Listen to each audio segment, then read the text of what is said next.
to a lot of audiobooks lately, and Hmm. what do you do when you listen to an audiobook? Like if you're Drive, what do you fly. So I've been watching police videos. I find that the best thing because I don't need any audio. So I'm watching the police Okay. chase, and because I don't have the narrator telling me that it's about to end, I have no idea. So I can kind of watch, and it's a completely visual stimulation, and I can have my audiobook in the background with my 40k nonsense. That's been so much fun. Dude, the I've been internet has ruined us. But I've got my audio and visual. If something could just massage my dick while I do this, that I Yeah. won't. Oh, I got the handle. They're dirty audiobooks. They're dirty audiobooks.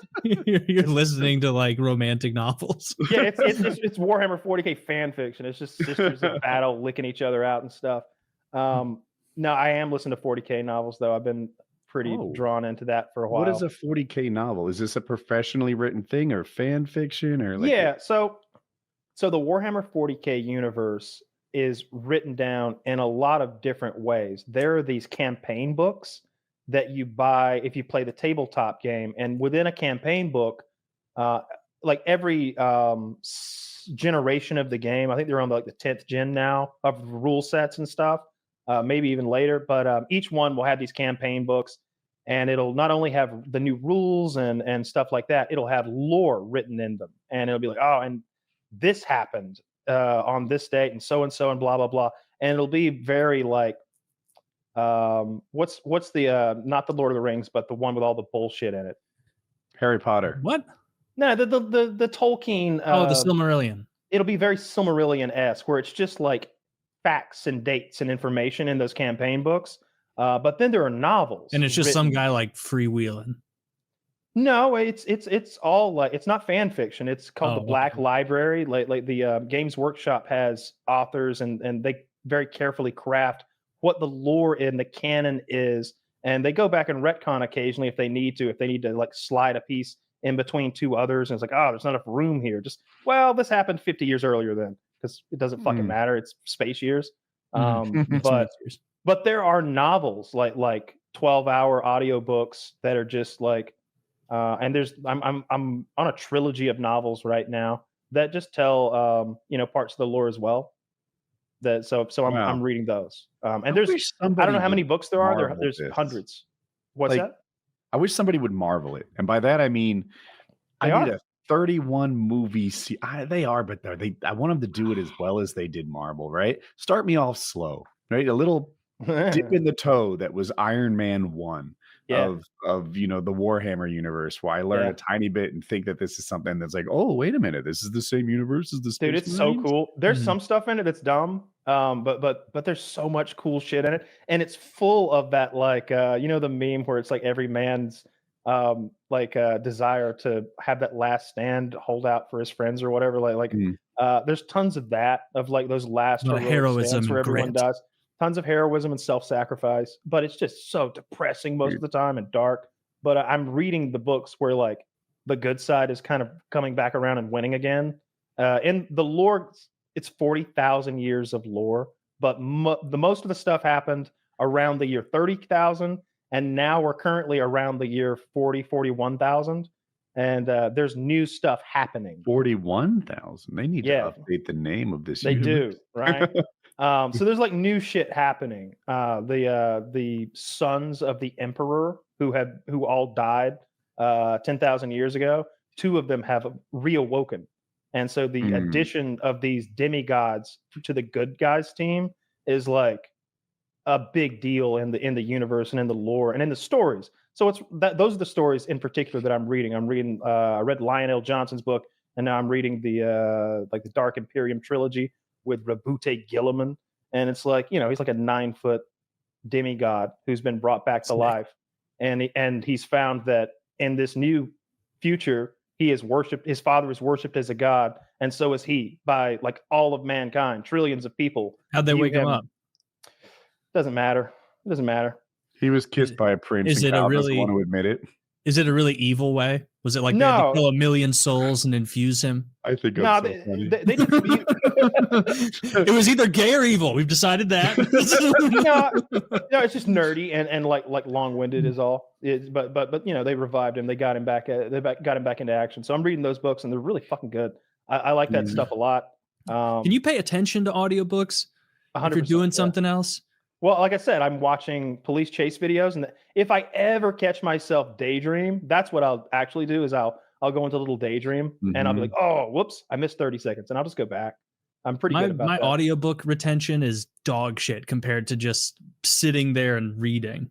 And I can have a TV show on in the background. I can have music on, but if I'm like actively reading, like it's going to be 10 times more that I have like in my recall. Unlike Kyle, though, I'm usually doing something that makes it hard to rewind, like riding a motorcycle, flying a paramotor, or something like that.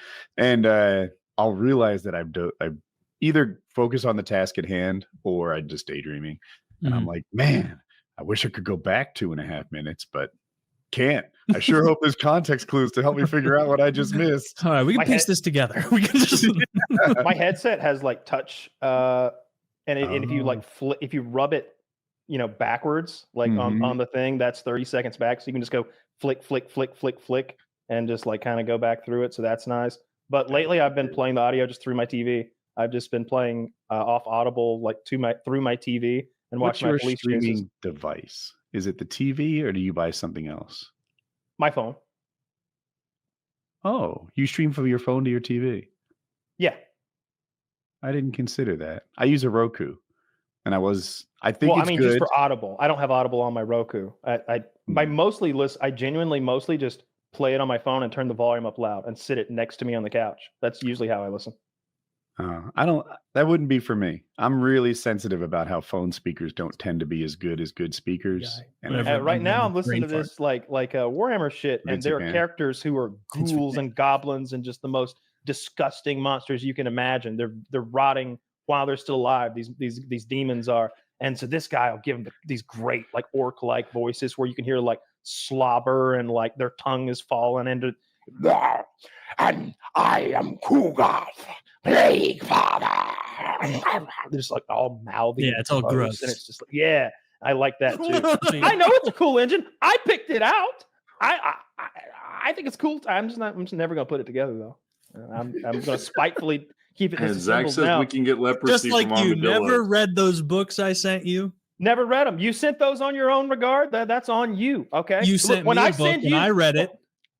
I didn't care if you read it or not. It was more of a look at book than a read book. I've sent you a couple books, but look, you sent me the Stormlight Archive. Like I'm supposed to get into a 15-book series that I'm not interested in about magic and space wizards and shit. I got my own sci-fi universes to handle. I don't need you guys' silly universe that you both gave up on. You both gave up on it. That's true. He lost the plot in like the 4th book. It wasn't as good. And now the 5th book came out, and I'm really not that motivated to read it. Taylor, my chat before I got sick and I was streaming all the time, which I'm going to start again, said that the 5th book turned it around and that it is like amongst the top 2 or 3 of the books. Well, it is on my coffee table, so I'll have to actually get back. I'm interested in your review because chat not the most reliable source for information. No. What did you think of the 40k novel that I sent you? The Krieg one. Yeah. I thought it was good. There was a lot of action. I often found myself like feeling sad for the men of the warriors of Krieg. Of course. Because it's like, man, these guys have like gotten a raw deal. Clearly they got a raw deal. And now they're like expected to fight for the Imperium, but really the book you gave me was more like the inner workings of their society and like from their perspective, and it just seemed dismal. It's like they're wearing gas masks 24/7 because everything is so poisonous. Like there's no quality of life. They're almost eager for death because like almost like a Viking Valhalla thing where they're like, please just can one of these goblin bullets just take me out so I don't have to live this horrid existence. The story is this planet, half of it sort of rebelled, and half of it wanted to stay with the Emperor of Mankind, the good side, and half of it wanted to rebel.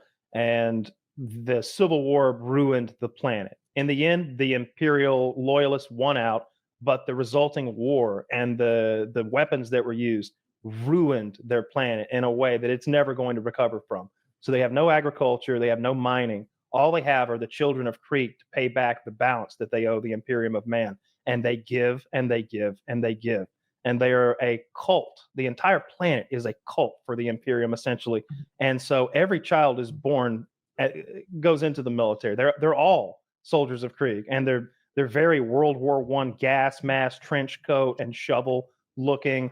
And when you read the book, you find out how they get so many, because when they finally, there's this part in the book where they've been out of contact with Earth for like thousands of years or something. And the Earthlings are like, hey, we got a message from Krieg. They say they're good to go again, and they've got some soldiers for us. How many do they have? And it's like 20 million.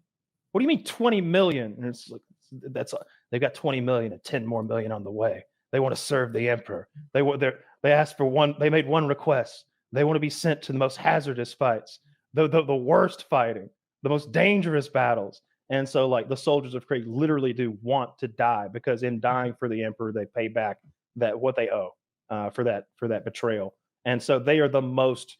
They're just regular men, by the way. They're not like superheroes or jacked up guys. Mm-hmm. They're just dudes, and they're the most. They're pretty jacked up. Of the like infantry in the 40k universe. They're kind of top tier, and fans love them because of the aesthetic and how hardcore they are. There's I was watching a great animation the other day, and like one of the Kriegsmen is like burning alive as he crawls to like the switch to like blow up all the bad guys. Like, that's very Krieg, just like loving that you're burning alive so you can crawl and blow everybody up. It's great. Yearning for death. It's a good book too. The book really focuses just on the Krieg. I like that one. A lot of battle scenes in that book. You don't like it? That? Would be like, no. It was just funny where it would be like, because dialogue is what I enjoy the most, the character development and the intrigue. But the Krieg book, it's like, man, these guys are really straightforward. And it's like, all right, here's, 2 pages of dialogue and then another chapter of them like fucking up bad guys, but they're almost kind of the bad guys, even within the Imperium. Yeah.